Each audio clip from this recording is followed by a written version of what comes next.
Welcome to my mommy's podcast. This episode is brought to you by Fabletics. Fabletics makes cute and really high-quality athletic wear available to everyone, and they have been my go-to place to shop for workout gear for years. I find myself constantly switching up my workout routine, from lifting weights and swimming to currently training for a 5K with my kids, and I always find cute gear that fits my activity at Fabletics. Here's how it works. After taking a super quick 60-second quiz, you receive a personalized showroom of pieces catered toward your own unique style. Right now, especially, you can get 2 pairs of leggings for only $24 as a VIP at fabletics.com/wellness mama. And this includes my favorite leggings, which are the high-waisted power hold leggings that are so flattering, even if you've had kids and you might, like me, have bulges in places that you wish you didn't.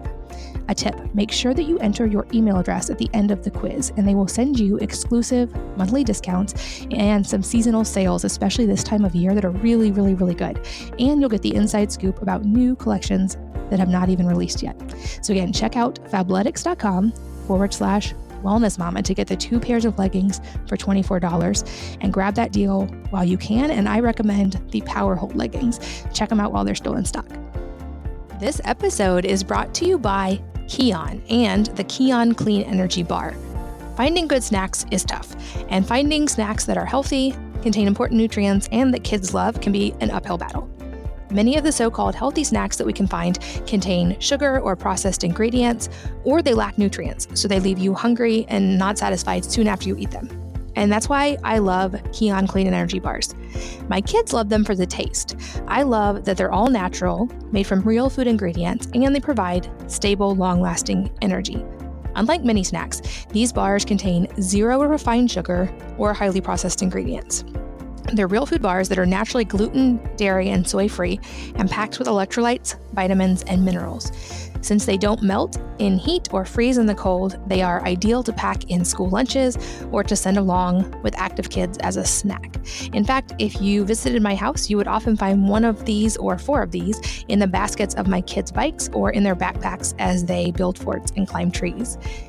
Right now, you can get 10% off of the Kion Clean Energy Bars by going to getkion.com/wellness mama. That's GETKION.com/wellness mama, and using the code MAMA10, all capital, at checkout. So again, getkion.com/wellness mama and the discount code of MAMA10. Hello, and welcome to the Wellness Mama podcast. I'm Katie from wellnessmama.com, and I am here today with one of the most requested podcast guests ever. Dr. Stephen Gundry, MD, is a renowned heart surgeon, 4-time New York Times bestselling author, and physician scientist.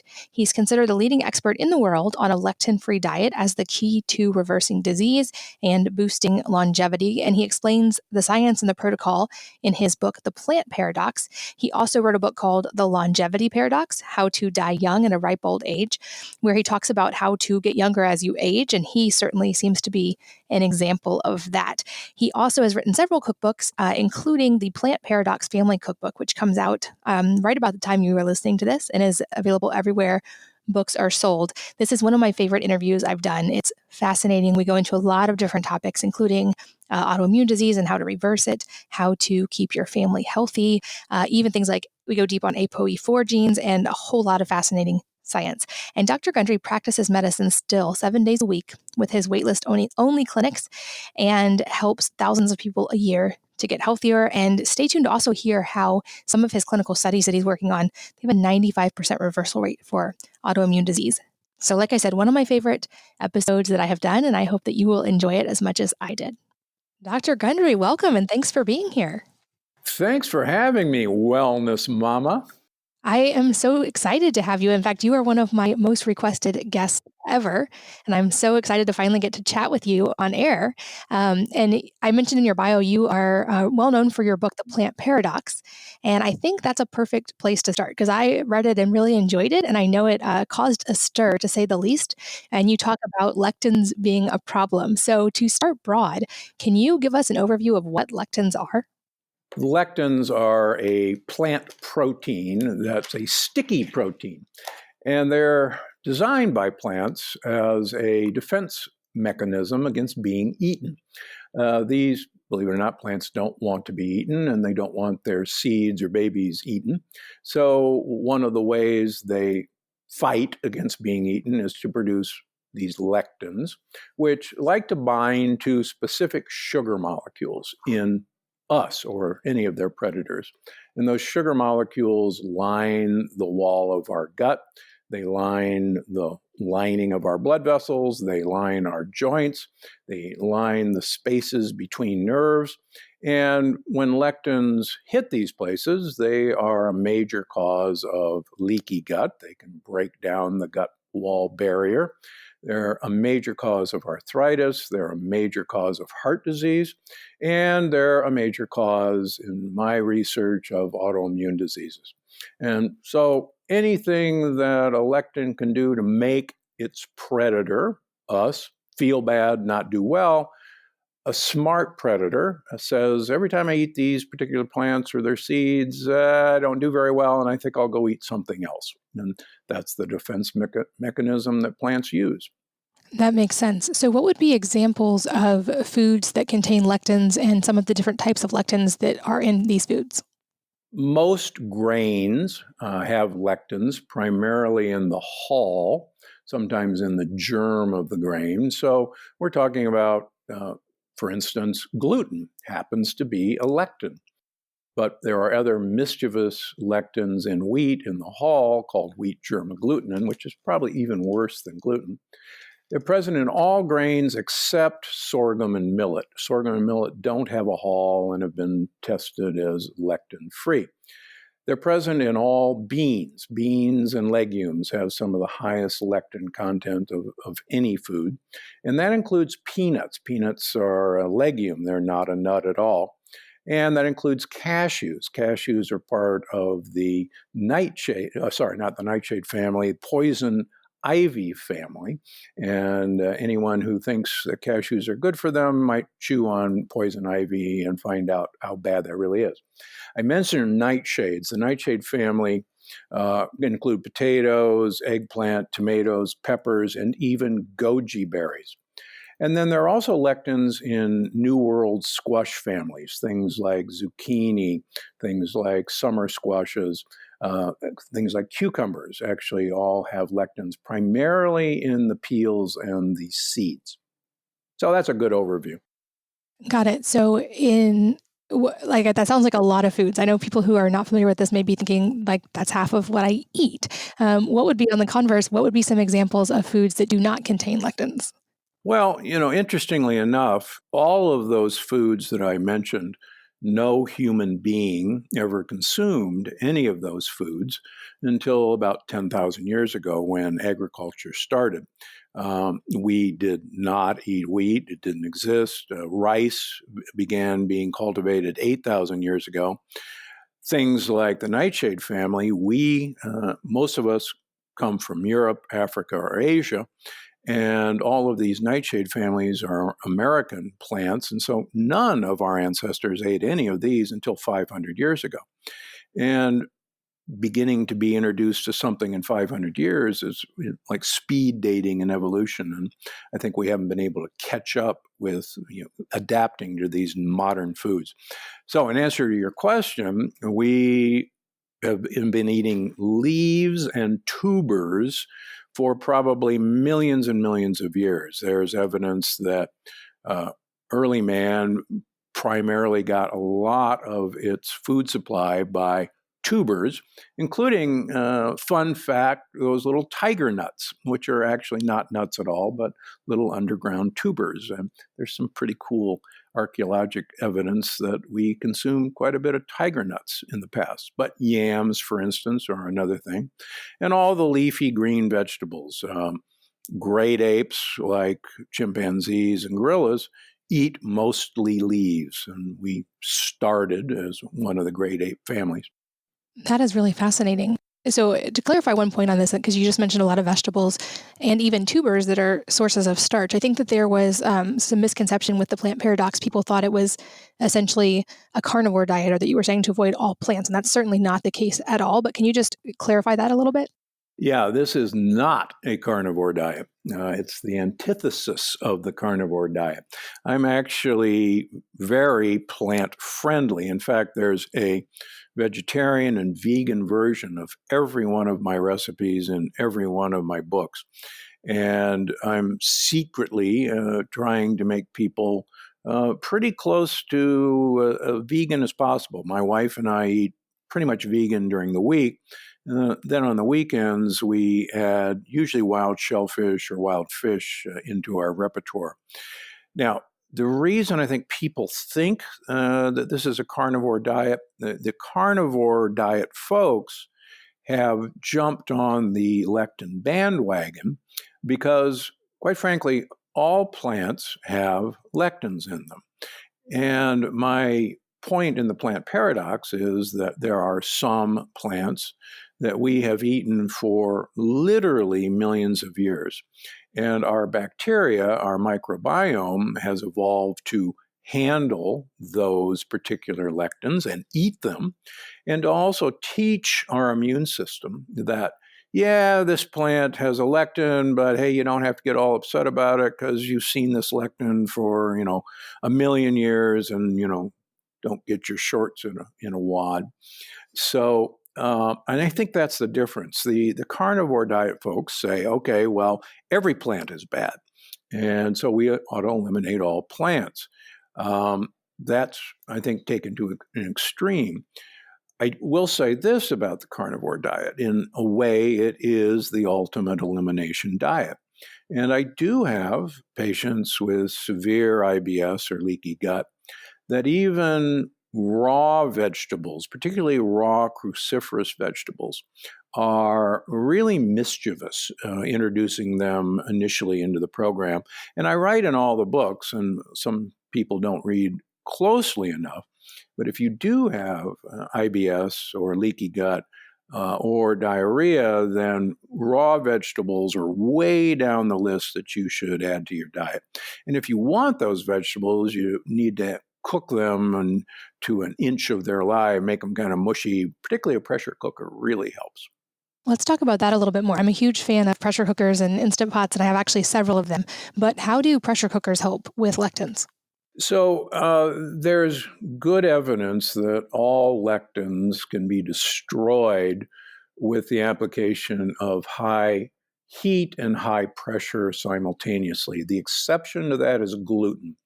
Gluten does not appear to be broken down by high heat and high pressure. Interestingly, I was a professor and chairman at Loma Linda University for much of my career. And the Adventists are vegetarians, and the primary protein source in the Adventist diet is texturized vegetable protein, TVP as it's known. And this is actually defatted soy meal that is extruded under high heat and high pressure. And I think maybe unbeknownst to them, this deactivated the rather nasty lectins in soy. So some people characterize me as anti-bean, and that's actually not the case. I think beans have some great soluble fibers that if you deactivate the lectins by pressure cooking them, they're a really great source of food. And so, as you know, I'm a big fan of the Instant Pot. In fact, on November 19th, I'm introducing the Plant Paradox Family Cookbook, which has mostly Instant Pot recipes for busy families. And you've got 6 kids, so you are one busy wellness mama. And so an Instant Pot is just the great option for delectinizing foods and getting a great meal on the table very quickly. I definitely agree. I'm a huge fan of it. I'll make sure to share your new cookbook when it comes out and also to grab a copy. But just to make sure I understand, so if people are using an Instapot or a pressure cooker correctly, does that make things like beans and nightshades and squash safe to consume? Yes, absolutely. And I go through that in every one of our books that the key is using a pressure cooker like an Instant Pot and following the package directions. The other thing I think that's important for people to know who maybe are still afraid of pressure cookers, the Instant Pot or other of the modern pressure cookers are not their grandmother's pressure cooker. My mother exploded one when I was growing up. These are incredibly safe, useful devices. I think the other great thing is, and I have no relationship with this company, there's a company called Eden, Eden, that not only soaks all their beans and legumes and lentils, but also pressure cooks them. And they're really one of the few companies that has a non-BPA line can.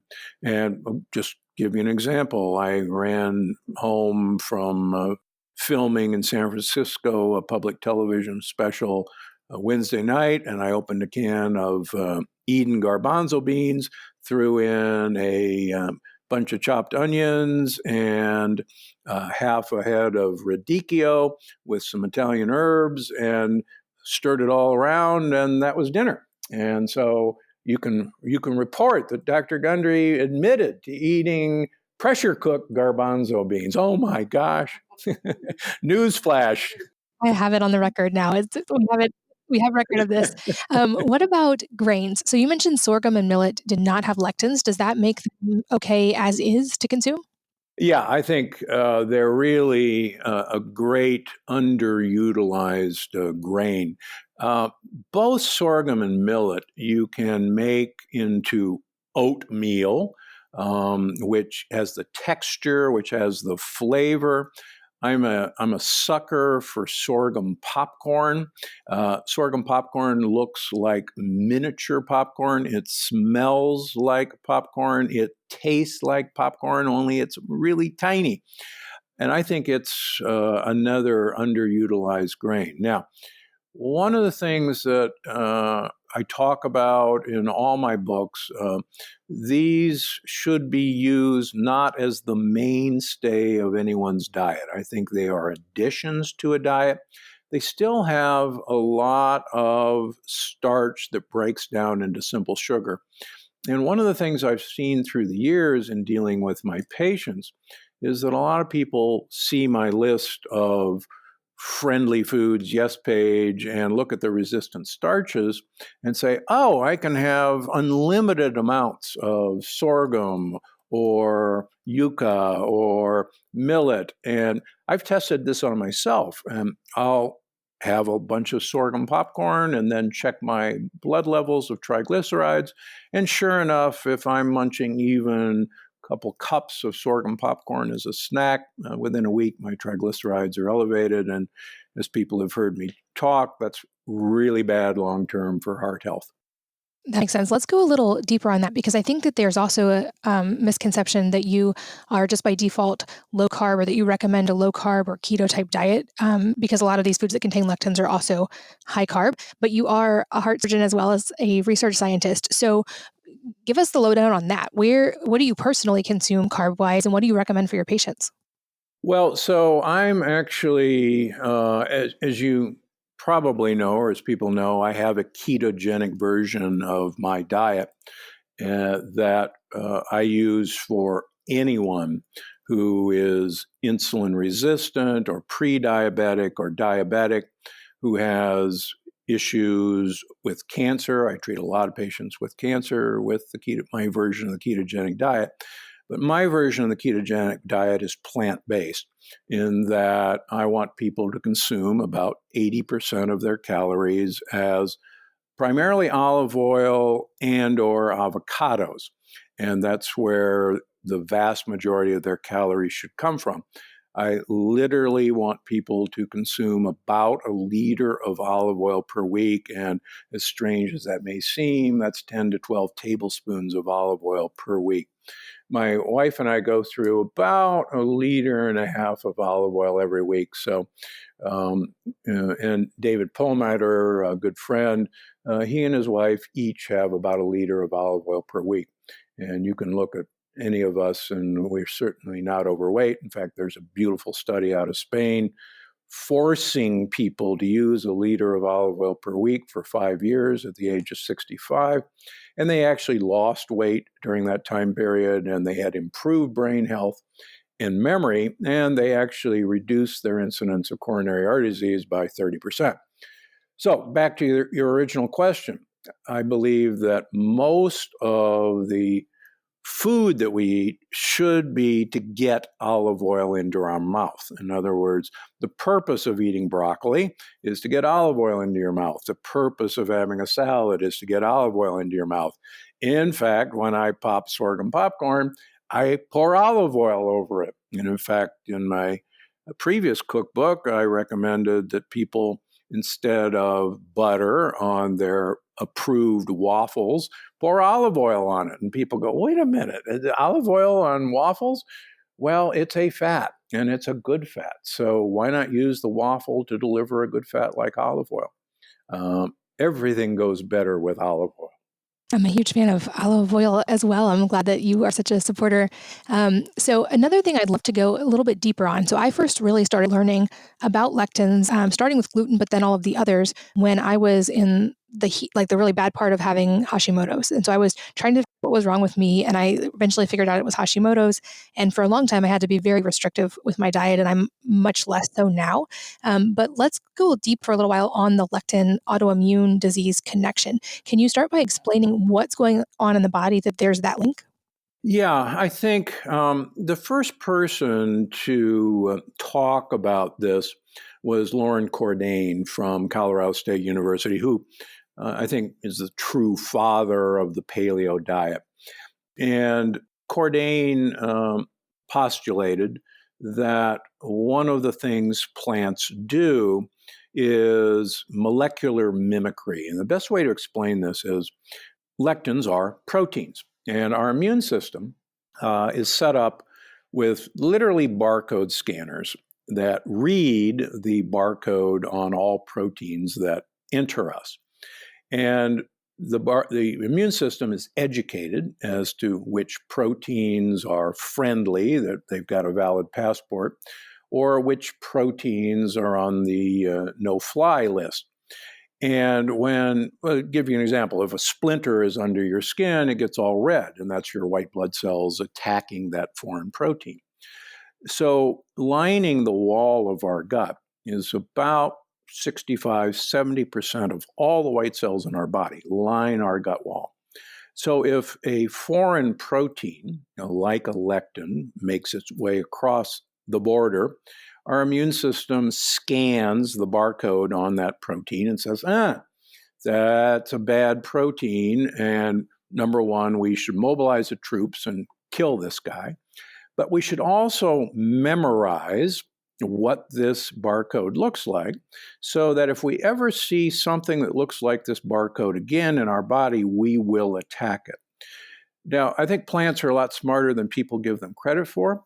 So plants have made these proteins resemble other proteins in our body. For instance, they resemble the proteins in the thyroid gland. They resemble proteins in joints. They resemble proteins in nerves. They resemble proteins in skin. And they even resemble proteins in the brain. So that when your immune system is activated by a leaky gut, then your immune system, I call them your fighter jets, are going through your body, and they go past your thyroid or Kelly Clarkson's thyroid and says, oh my gosh, you poor person, there are lectins in your thyroid, and we're going to shoot to kill. Now, they don't quite look like the lectins we're looking for, but they're pretty close, and so we'll shoot first and ask questions later. So that's molecular mimicry. Last year, I published a paper of 102 people with biomarker-proven autoimmune diseases like Hashimoto's, like Crohn's, like rheumatoid arthritis, like lupus, who were put on the Plant Paradox program, and in 6 months' time, 95 out of 102 patients were biomarker negative for those autoimmune diseases. So that's That's a 94% success rate in 6 months. Not bad, if I do say so. So we've seen people like yourself, like Kelly Clarkson, become completely autoimmune negative within a fairly short time period. In fact, just recently, I mentioned on another podcast, in my practice, usually for a new patient, usually my PA will see the patient first, and then I see the patient the next visit. And I saw a woman in her mid 50s who had Hashimoto's thyroiditis, and she had been on the program for 3 months when I saw her. And the first thing she did was introduce herself. She said, "Well, I'm here because I have, Hashimoto's thyroiditis." And I said, "Well, no, you don't." And she said, "Well, of course I do. That's why I'm here." And I said, "Well, you don't have it anymore." And she said, "Well, how could that be?" So I held up her new lab work, and sure enough, her thyroglobulin antibody and anti-thyroid peroxidase antibodies were previously positive, but now they were negative. So, and that was in only 3 months. So obviously she was delighted, and so was I, but that's what we've come to expect. That's an incredible success rate. And I love that it kind of turns the idea on its head. There's an understanding that autoimmune disease is not reversible. And I've heard that, from a lot of doctors saying once you have it, you always have it. And so I'd love a little bit more just to clarify, these people are not just in remission, but they don't even have the biomarkers at all for autoimmune disease at that point. Correct. The biomarkers are negative. They're zero. And, that includes rheumatoid factor, that includes anti-CCP3, that includes anti-nuclear antibody, that includes anti-DS double-stranded DNA, that includes Sjogren's syndrome.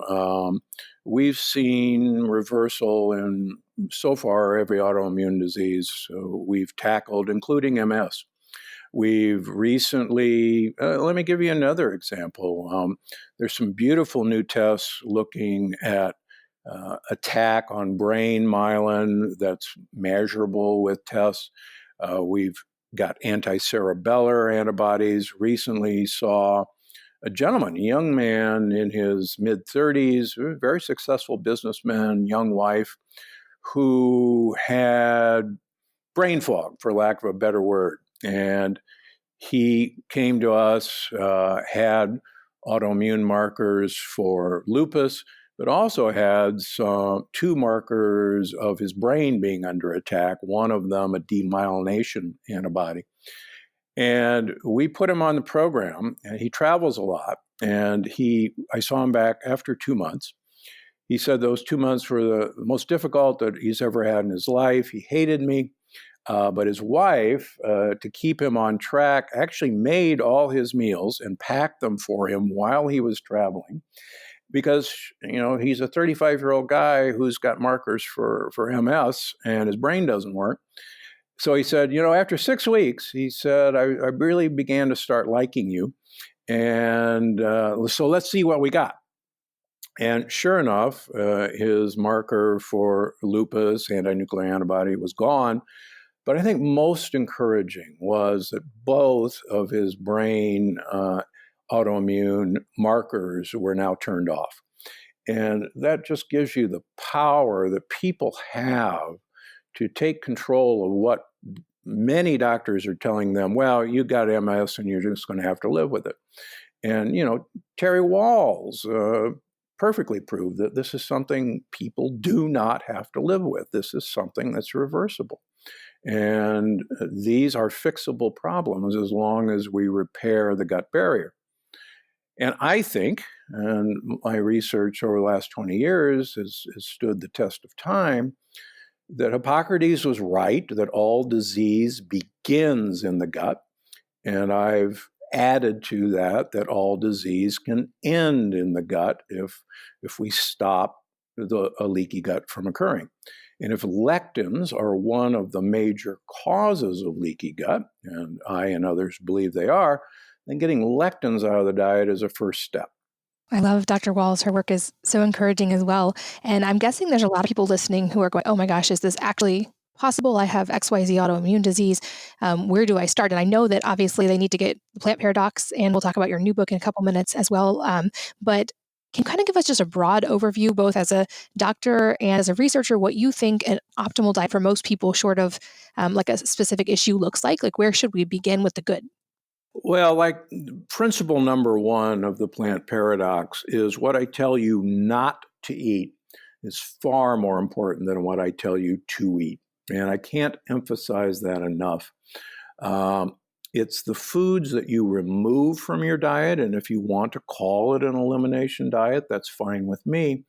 But there's certain foods that are making people sick. And getting these foods out of the diet, the ones I've just talked about, the ones that we were not designed to eat and that we were not exposed to until 10,000 years ago, is the perfect place to start. And I jokingly say I want people to party like it's 9,999 years ago and eat that way, because our these modern foods didn't exist in the human diet. And that was actually my research as an undergraduate at Yale University. I had a special major in human evolutionary biology, finding the foods that actually, and the environment that transformed a great ape into a modern human. And that's actually was the basis of my original program. That's amazing. And you do talk a lot about the microbiome, and I know that removing lectins is a big part of that. Most of the people listening have kids, and that's been a big area of research for me as well, is how do we give our kids the best start in life by fostering a good microbiome early on? And I'd love to hear your research and your take on that. As parents, what can we be doing from the very beginning with our kids to make sure that they have the best start in life when it comes to this? Well, that's why I wrote the Plant Paradox Family Cookbook, because number one, I was a professor of pediatrics at Loma Linda. I was a children's heart surgeon, and a lot of my practice now involves children with the juvenile rheumatoid arthritis, ulcerative colitis, Crohn's disease.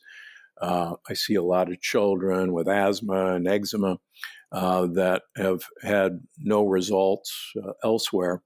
And having children follow this program is obviously challenging because of peer pressure. But what we found was that if children were encouraged to follow this program, their Crohn's disease went away, their rheumatoid arthritis went away.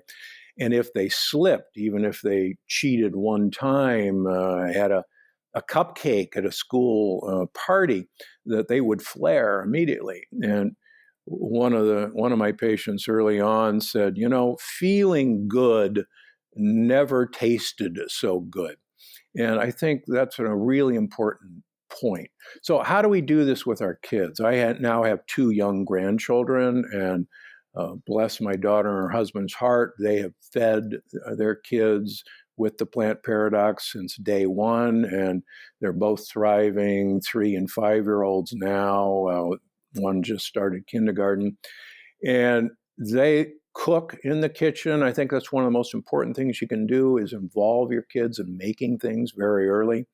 I give step-by-step advice to mothers who want to get pregnant on the steps you need to do. Once you're pregnant, what you should do. I can't emphasize enough the importance of high-dose fish oil, particularly DHA, for building your baby's brain. There's a new study out that shows mothers who supplement with vitamin D have smarter kids who do better athletically than mothers who do not supplement with vitamin D during pregnancy. I think this is incredibly important information, and we give all the suggestions in doing that. In addition, please, please, please keep cow's milk out of your child's diet. Your baby is not a baby cow, and cow's milk is designed to make baby calves grow rapidly so they do not get eaten by predators. We, as you as a mother knows, are a very slow growing species. And we do not want to have insulin-like growth factor, IGF-1, which is high in cow's milk, given to our kids, because it will actually make our kids grow faster and fatter. And that's the last thing we actually want. Kids who grow rapidly have a much higher incidence of childhood cancers and cancers in their teenagers than kids who grow slowly and normally. So those are a few of the helpful hints. We could go on, but it's all in the Plant Paradox Family Cookbook. Yeah, definitely. Again, I'll echo the recommendation for your books. This episode is brought to you by Fabletics. Fabletics makes cute and really high quality athletic wear available to everyone, and they have been my go-to place to shop for workout gear for years. I find myself constantly switching up my workout routine, from lifting weights and swimming to currently training for a 5K with my kids, and I always find cute gear that fits my activity at Fabletics. Here's how it works. After taking a super quick 60-second quiz, you receive a personalized showroom of pieces catered toward your own unique style.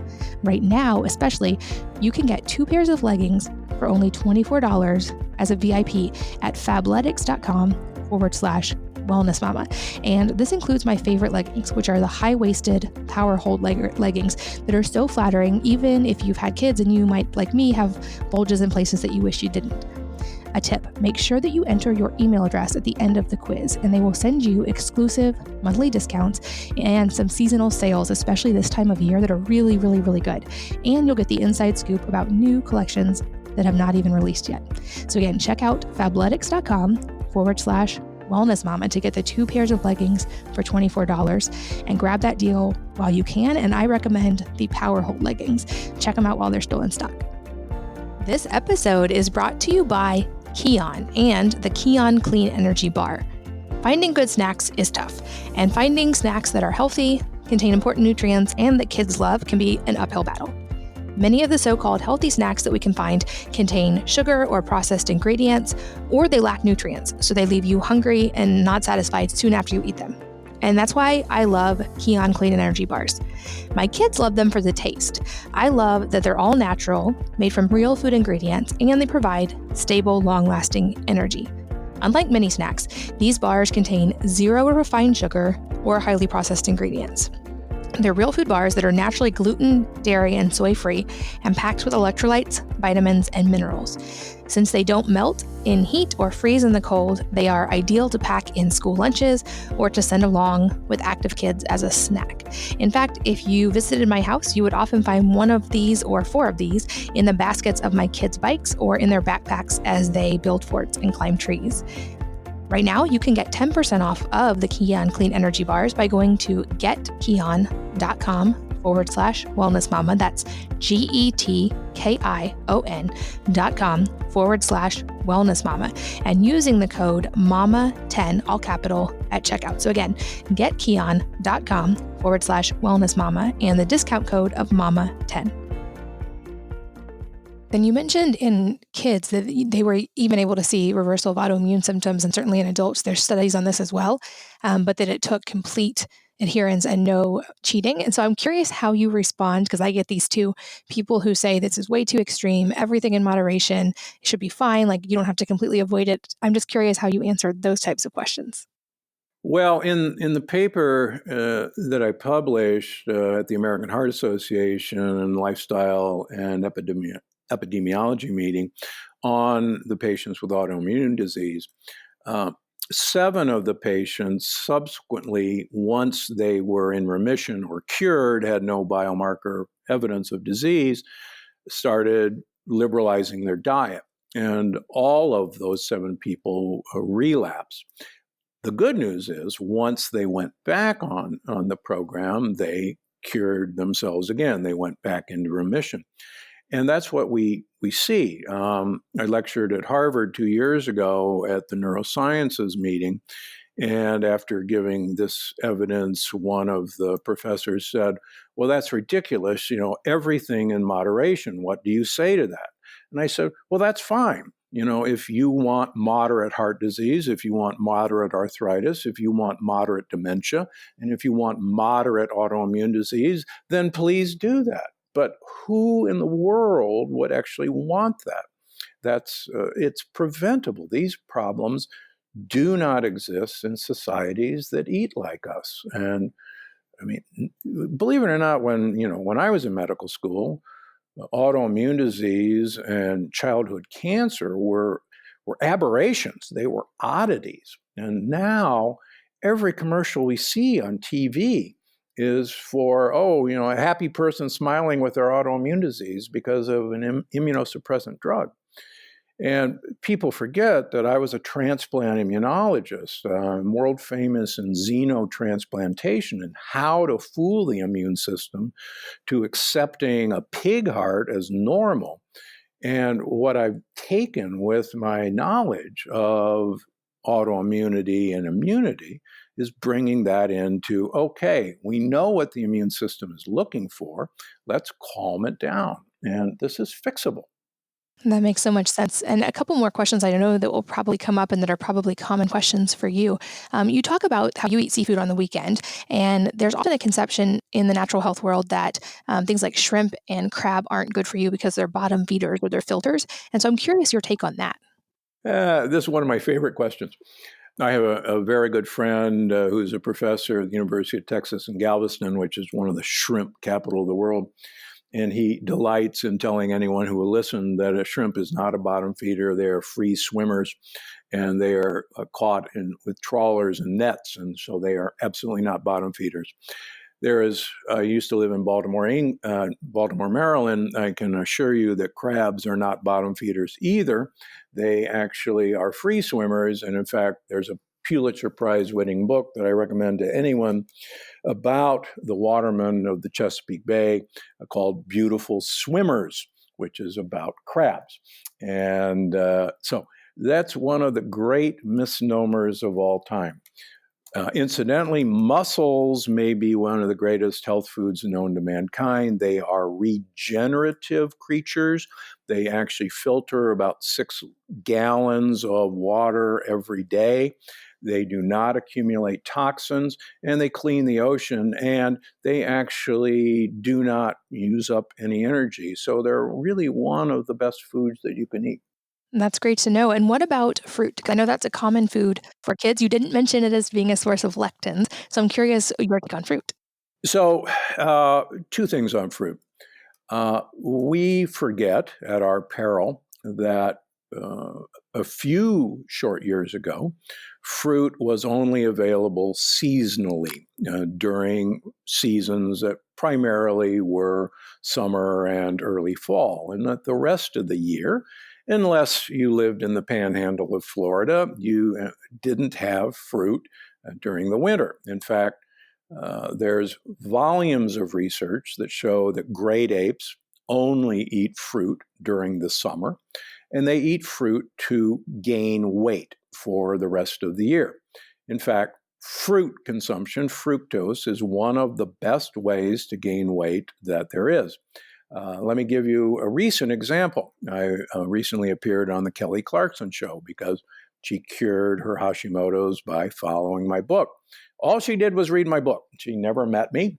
She didn't have a consultation with me. And lo and behold, she lost 30 pounds and her Hashimoto's was gone it's up to 40 pounds now, just by following my book. So I was talking with her producer a few weeks beforehand on, what we were going to do on the show. And so I showed up in the green room backstage, and the producer walked in, and he said, I took your advice. I gave fruit the boot. I gave up fruit. And I've lost 5 pounds in 2 weeks. And that's the only thing I changed. I gave up fruit.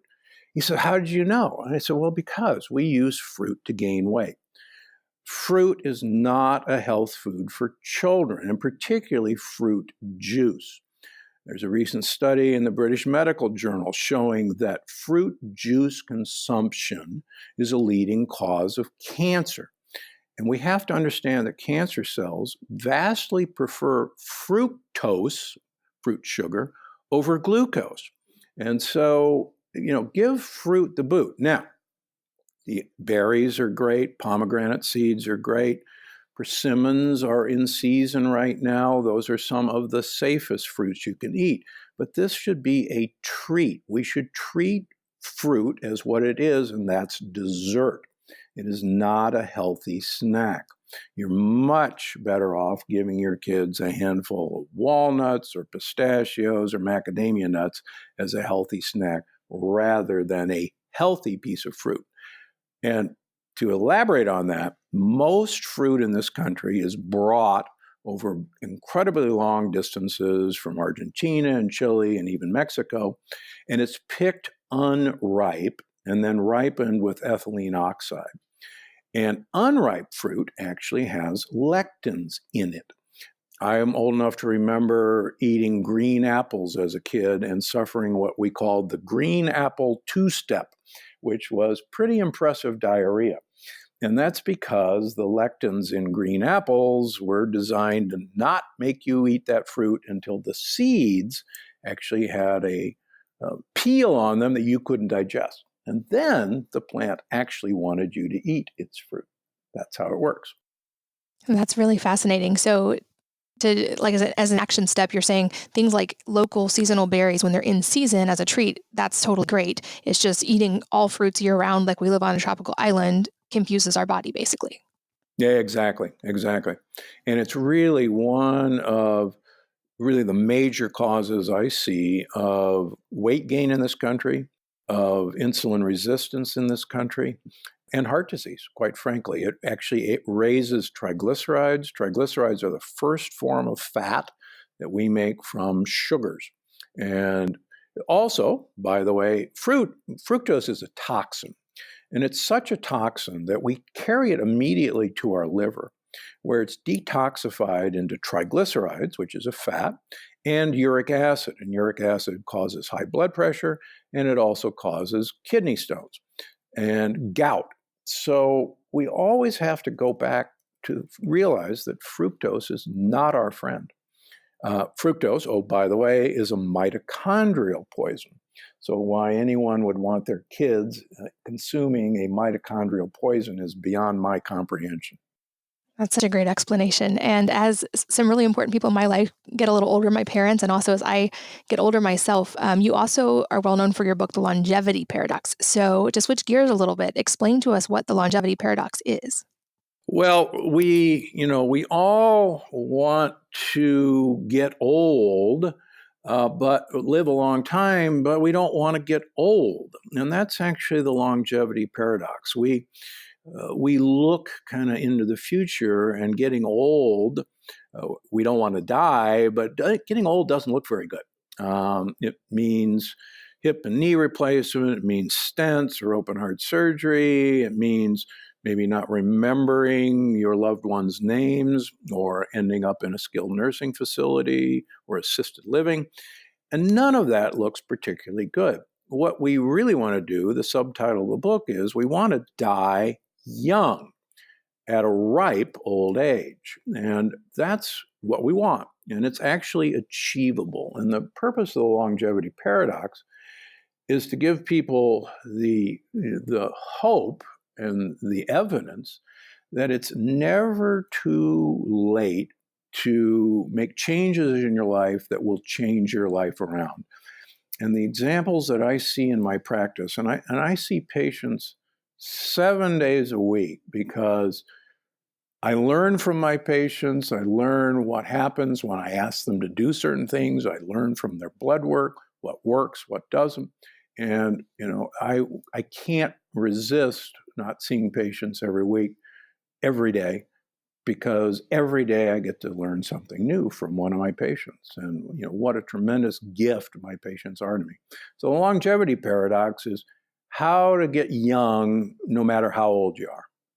I love that. And I'm curious, are there any supplements or go-to things that you take or that you think are essential for both getting rid of autoimmune disease, living longer, a lot of these things that we've talked about?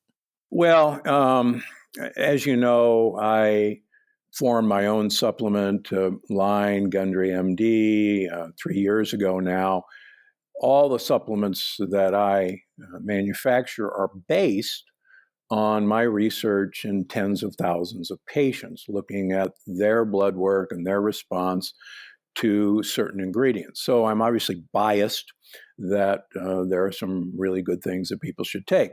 Now, I'm a nut. I take and I list every one of the supplements that I currently take at the end of the longevity paradox, and they're a rather impressive list. I take about 120 different supplements in the morning and about 80 at night. Is that And I'll tell you when I'm 150 how that worked out. In fact, our saying in our clinic is 150 is the new 100. So having said that, I think there are certain supplements that really every human being should take for maximal health, and that is vitamin D3. Their current recommendations are being raised. Most labs now, a vitamin D level of 120 is now considered normal, not elevated. I have run my vitamin D level greater than 120 for the last 17 years to prove that I'm not dead. And so far, so good. I've yet to see vitamin D toxicity. It maybe exists, but I've certainly not seen it in my patients. So I'm aggressive at pushing vitamin D on my patients. At least 5,000 international units a day. Most people with autoimmune disease should start with 10,000 international units of D3. The second thing that I think is critical for most people is to get enough fish oil, and I don't care if it's algae-based DHA, but to get enough fish oil to have 1,000 milligrams of DHA per day. And look on the back of whatever omega-3 or fish oil you're buying and look for the amount of DHA per capsule and then just choose accordingly. I take care of a great number of people with the ApoE4 gene, which is unfortunately nicknamed the Alzheimer's gene. And about 30% of Americans carry the Alzheimer's gene. And in those people, I supplement with krill oil in addition to their fish oil, not as a substitution, because there's a phospholipid in krill oil that will carry DHA into these people's brains, which otherwise might not get there. It's a small technical point, but since Dale Bredesen, who wrote The End of Alzheimer's, and I have become friends, we're both very adamant about getting people with the ApoE4 gene, not only on fish oil, but also on krill oil. So those are the essential things. The third thing that anyone can do for longevity is to practice time-restricted feeding. Now, whether we call that intermittent fasting, whether time-restricted feeding, which means limit the eating time during the day to a small number of hours, start with 10 hours, work your way down to even 4 to 6 hours. That's probably one of the best ways to prolong good health of any trick that anyone has ever discovered. And I profile a gentleman from the 1500s, Luigi Carneros, who wrote a book on how to live to 100. He actually died at 102 in the 1500s. And he wrote a book on how to do this. And he actually practiced calorie restriction. And he gives the complete guide of how to do it. And one of the things that I always remember him, he said that most people think that 65 is pretty much the end of life and there's not much worth living for. And he says, I stand to correct everyone that 90 and 100 is the best years of your life, and here's how to do it. And that's what I want for everybody. I love that. And I'll make sure there's links to all of your books in the show notes, and I'll also post them on social media. But I love that you address the ApoE4 because that's something that runs in my family and something I've done quite a bit of research on as well. And it's good to know that there are things people can do to really mitigate that. Another clarifying point I just wanted to make sure we touch on, when I made this dietary switch myself when I was just learning about autoimmune disease, there was definitely an adjustment period where I didn't feel very good. And you mentioned one of your patients didn't like you those first few weeks. So can you talk about, is there an adjustment period with this when your body's still kind of like trying to figure out what's going on, when it's not as fun, and when do the beneficial results kind of start to work? Yeah, I actually tell any of my new patients that you're going to hate me for 2 weeks and then you're going to love me. And it's worked out to be pretty true. Most of us are addicted to the morphine-like compounds in grains and in dairy, and it's like being withdrawn from a drug. One of the reasons we love wheat products and rye and barley and oats is because of these morphine-like compounds that they are morphed into. And one of the reasons we like cow's milk and cheeses is a beta-caseomorphine, which goes right to our brains, particularly women's brains, and goes happy, happy, happy, happy. And interestingly enough, since you mentioned the ApoE4 gene, remarkably, saturated animal fats like cheeses are really detrimental to people with the ApoE4 gene. And vast majority of people with the ApoE4 gene love cheese, and it's one of the hardest things to get away from them. And it's because of these morphine-like compounds. And I really do think that most of us are, addicted to this. And it's withdrawal. And once you withdraw, that's when things start kicking in. The second thing that happens, the vast majority of Americans are insulin resistant. They have high fasting insulin levels. And I tell anyone who will listen and all the residents that come through my clinic and family practice that the best test, if they're going to spend their patients' hard-earned money on a laboratory test, the best test to get is a fasting insulin level. And that's going to tell you more about your patient's fate than just about any test you can get. Most people are insulin resistant, and insulin resistance not only feeds cancer, but also makes your brain die rather rapidly. We now know there's a condition called type 3 diabetes of the brain, and your brain becomes insulin resistant.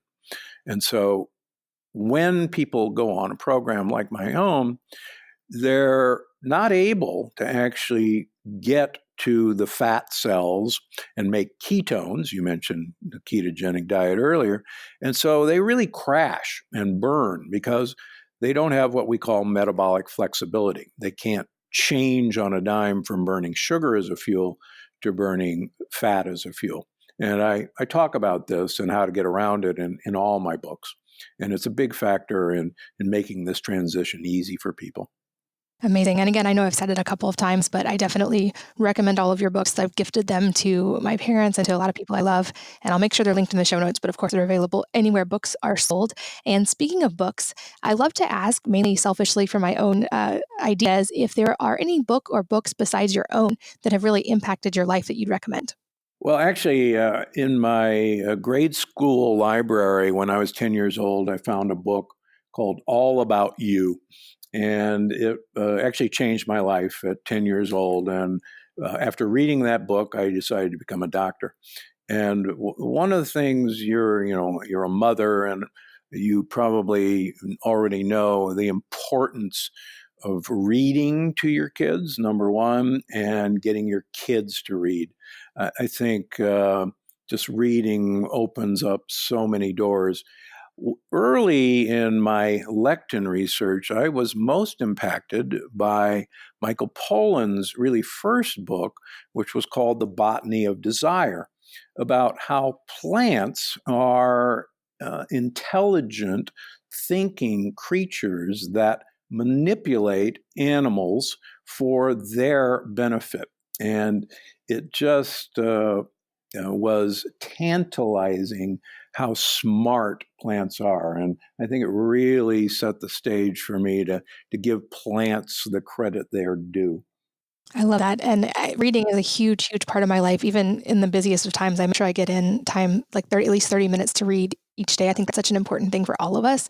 That and community, which I also personally think is huge for health and longevity, and like having strong relationships and really nurturing those are kind of my two non-negotiable when it comes to life. Well, you're absolutely right. In the longevity paradox, one of the real factors in all of the blue zones, those people with extreme longevity, and interestingly enough, I'm the only nutritionist who's ever actually lived most of his life in a blue zone, Loma Linda University. So I hope I know what I'm talking about. Blue zones have this intense social network.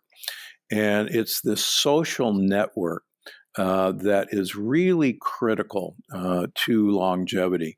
And so you're right. One of the things you've got to have is a social network, and however you want to constitute that social network, whether it's based on religion, whether it's based on community service, whether it's based on let's play bridge together at your house once a week.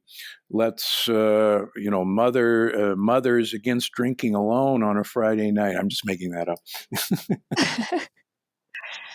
I love that. And I know you talked about it, and I've seen the stats as well about how having those solid relationships and making them a priority, it actually statistically is more important than things like even quitting smoking or exercise. Like, it's absolutely vital to our health. And so I love that you talk about that. Yeah, we are very definitely social creatures. And the other thing I can't stress enough is having a pet, particularly a dog or a cat, in every study that's ever been done, not only promotes longevity, but is a great social connection. Making you walk your dog twice a day is a great way to meet other people. And having a pet improves your microbiome and your children's microbiome.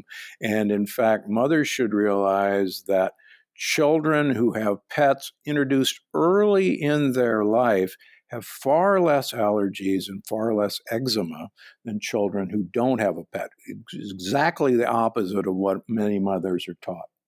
I love that. I'm going to use that to help talk my husband into another dog. And I think that's the perfect point to wrap up. Have strong relationships, have a pet that you love, and eat a clean diet and get some sunshine for the vitamin D. I think we covered so much in this episode. I hope that maybe one day you'll come back for a round 2, but I'm so grateful for your time and for all that you shared today. I'd love to come back, and thank you for all the great work you're doing. And we're going to have you on my podcast, and we'll talk about all the stuff that you're up to, and we'll really look forward to it. Thank you. I can't wait. And thanks to all of you for listening and sharing one of your most valuable resources, your time with both of us today. We're so grateful that you did. And I hope that you will join me again on the next episode of the Wellness Mama podcast. If you're enjoying these interviews, would you please take 2 minutes to leave a rating or review on iTunes for me? Doing this helps more people to find the podcast, which means even more moms and families can benefit from the information. I really appreciate your time, and thanks as always for listening.